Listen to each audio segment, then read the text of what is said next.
Hello my friends and welcome back. Get ready for a wardrobe change because I forgot to record this part when I was recording last. Sorry to ruin the illusion.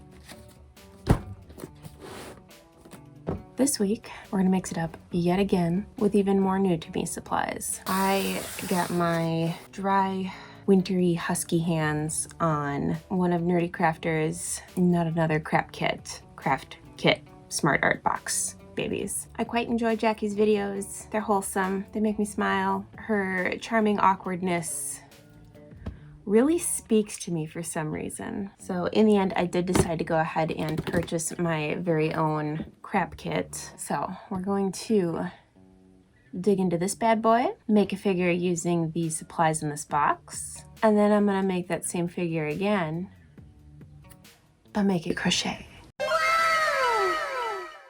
Let's dig into this bad boy. It is huge, by the way. Look how massive this is. Hefty.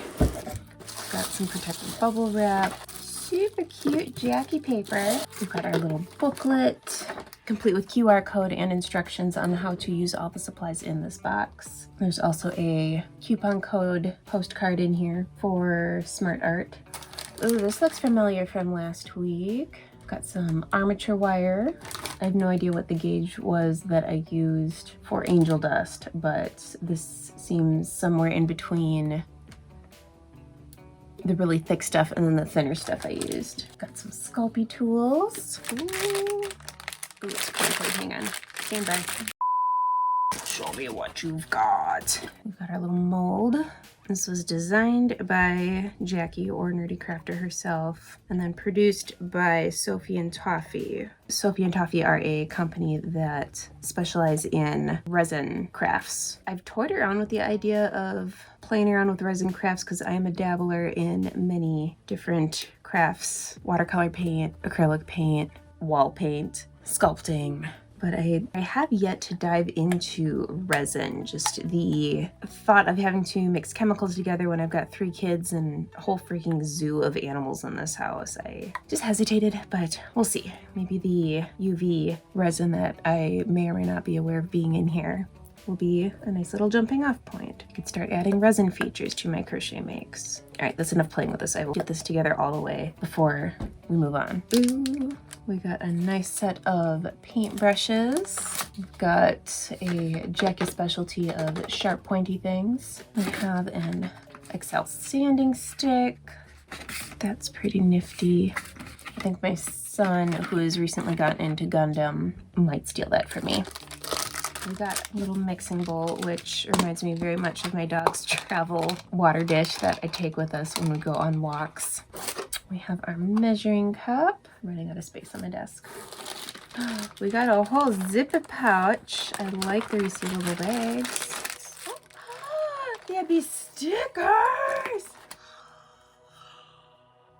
Now I gotta figure out where I want to put these. Do I put them on my sewing machine case, on my computer, on my sticker clipboard? And we have stirring sticks, we have rubber bands, we have a small collapsible funnel. It reminds me of those little Pop-It toys. We have our little mold for some cabochons. We've got rounded molds, and then more like faceted gem-shaped molds. We have a plastic palette. We've got some 2-part epoxy sculpt. We've got our UV light. One of Jackie's main critiques when she's reviewing craft kits is that they do not include everything you need. So she has called herself out on not including the batteries when it comes to the UV light. Except batteries. But shipping batteries is a whole thing. All right, we have our oven baked clay adhesive or Bacon Bond.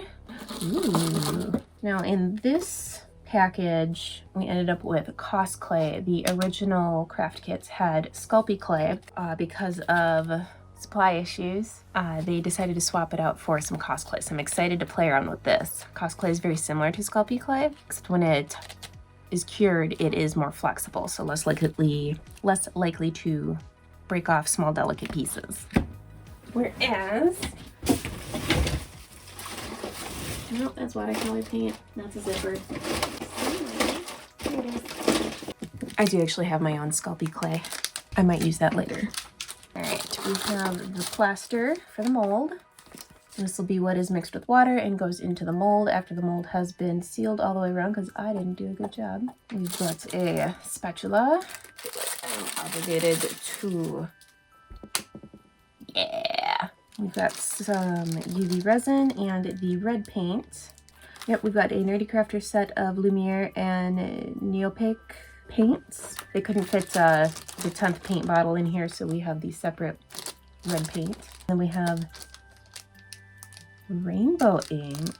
And then we have our NerdeCrafter cutting mat. Double-sided. Love it. And how could I forget our little pokey thing?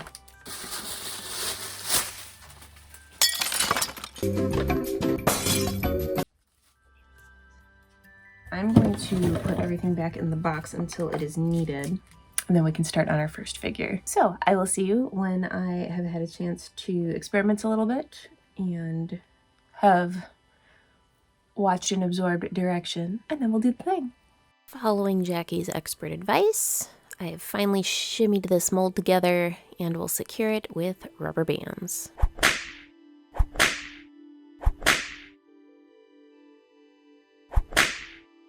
Adding a little bit of yarn just feels very on brand, so we'll secure it with a little bit of yarn too.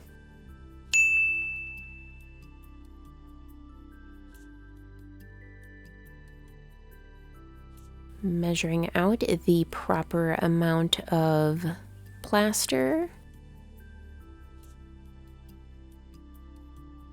We'll add that to the mixing bowl and add the appropriate amount of water.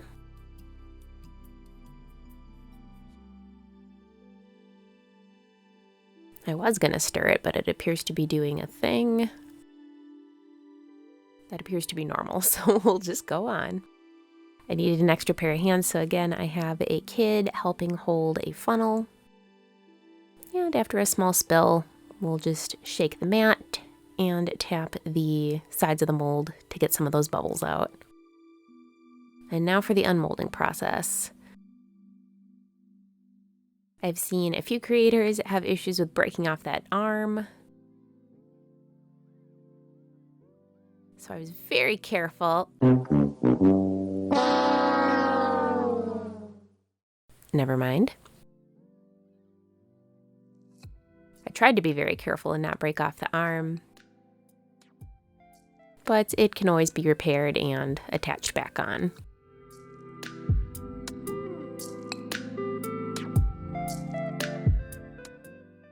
Don't get too attached to this fix because, spoiler alert, it doesn't work.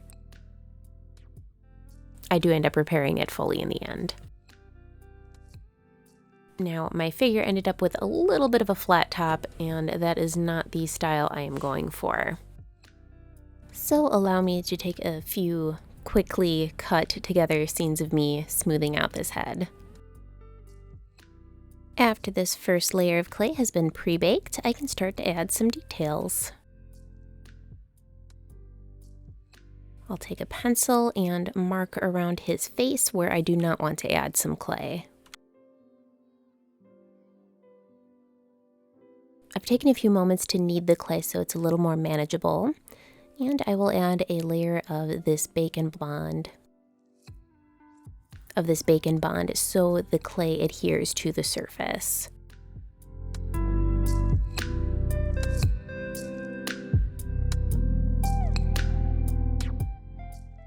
And there goes that arm.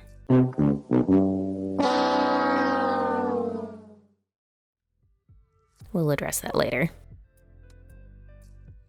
Right now I will continue on adding his little hood of sorts. Oh my god, it's Kenny. Anyway, I'll add a little bit of texture all over his head.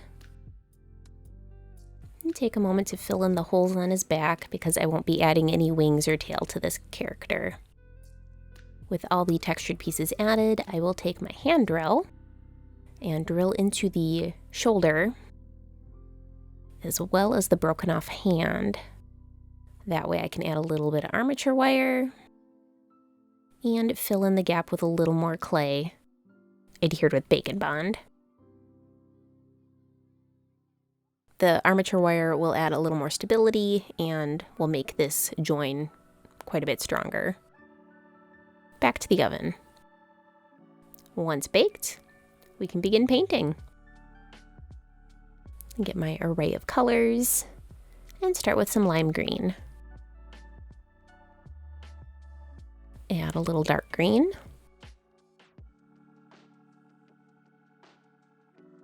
This is taking too long. Time for a transition. All right, we have a sloth. A couple of peeling spots, but a sloth nonetheless. Real quick, can we just talk about the shirt that my sisters-in-law bought for me? Yes. It's great because a lot of the times I watch true crime while I'm crafting, so it works on so many levels.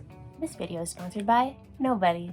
Instead, I give you a call to action. If you aren't already, go ahead and subscribe to my channel, click on the like button, give me a comment, help me trick the algorithm in spreading a little bit of holly all over YouTube. If y'all need to better your social media feeds, I can also be found on Facebook, Instagram, TikTok, Twitter. I think that's everything. If you want to crochet make of your very own, I do have some items available through my Etsy shop. If you're a crocheter yourself, I do have patterns available on both that Etsy shop as well as Ravelry.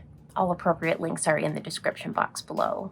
And now back to your regularly scheduled programming. And now what we've all been waiting for. Let's crochet this figure.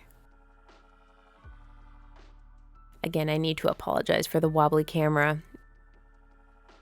I have discovered this camera is a little too heavy for the stand I currently have it on, so it's a little wobbly.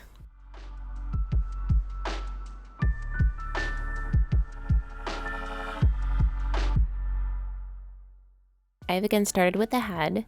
Instead of working top down, I've worked from the front of his face back. That way I can more easily replicate his eye patches and the face itself.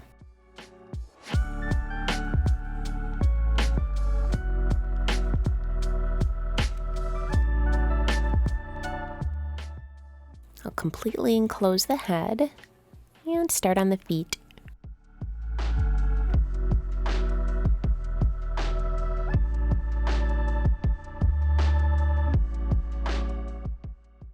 Once both feet are done, I can connect them together and work my way up the body. I'll use a stitch marker to mark the first stitch of this round, just to better keep track of my rows.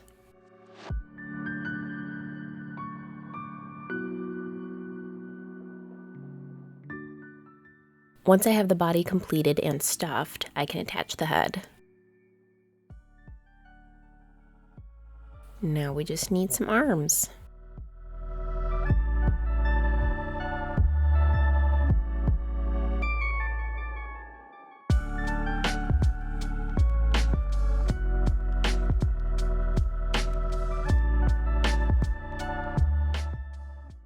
After both arms are complete, we'll also attach these to the body.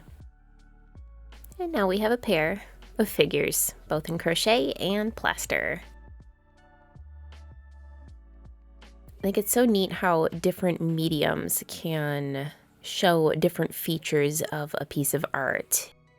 Whether it's just a squishy little plushie turned into a figure or vice versa. The texture on the plaster sloth turned out really cool. And while I couldn't replicate the same texture as the sculpture, I feel like the color really came through in the crochet piece. Heck yes. All done. If you know, you know. All right, color's a little different, but I think they turned out great. I'm really pleased with Jackie's craft kit. I've been meaning to experiment with some different mediums, and this was a really great opportunity to be able to do that. I'm a dabbler in many different art forms, so this is right up my alley. I'll definitely be revisiting the supplies in this box to see what else I can come up with. Maybe I'll crochet all those things too, we'll see. And a little channel news, I recently unlocked the community tab, so you can expect to see some content on there, I guess. maybe some behind the scenes stuff, some polls and crap. I don't know what that tab's for. We'll go find out. While Jackie's kit may currently be out of production, go check out her channel, see some of the things that she's made with the kit, and just enjoy her as a human being. She's fun. I like her. She's pretty rad. I didn't sign up for this. And with that, I thank y'all very much for watching. I appreciate the crap out of you. Okay, I love you, bye. So you can say I like sloths a little bit. Okay, and a year after I got that tattoo, Joanne Fabrics came out with something. Something that looked a little familiar.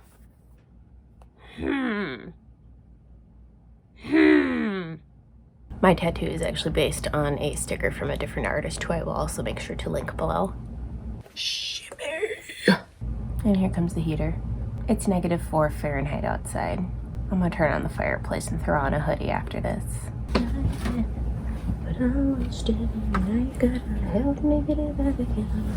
I still have a small Christmas tree back there. Oh, and you can see it. Nope. Oh my god. Okay. Why can I not? Because I'm leaning. There we go. And there you can see Angel Dust's feet. And a little bit.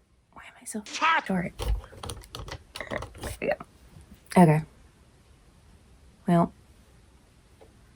good enough.